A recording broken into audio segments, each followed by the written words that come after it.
ülkemiz için çok sevindirici. Bunun bir tesadüf olmadığını hepimiz biliyoruz. Sizler daha iyi biliyorsunuz.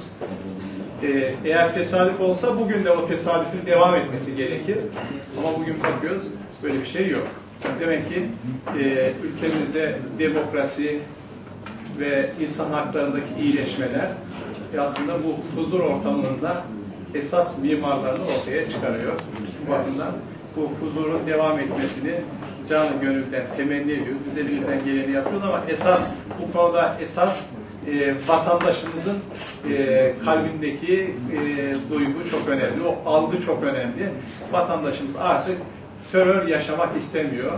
Bunu görünce herhalde terör örgütü de kendisine bir ders çıkarıyordur diye düşünüyoruz.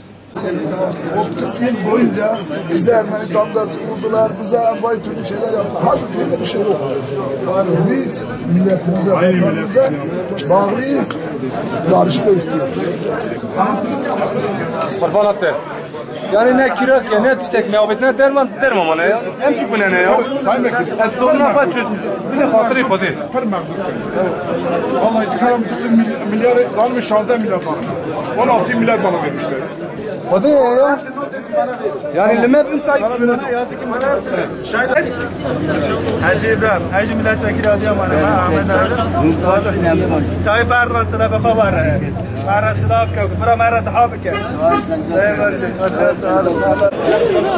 Başkanım hoş geldiniz. Selam ederiz. Allah khairatli başkanım. Çok diyeceğim.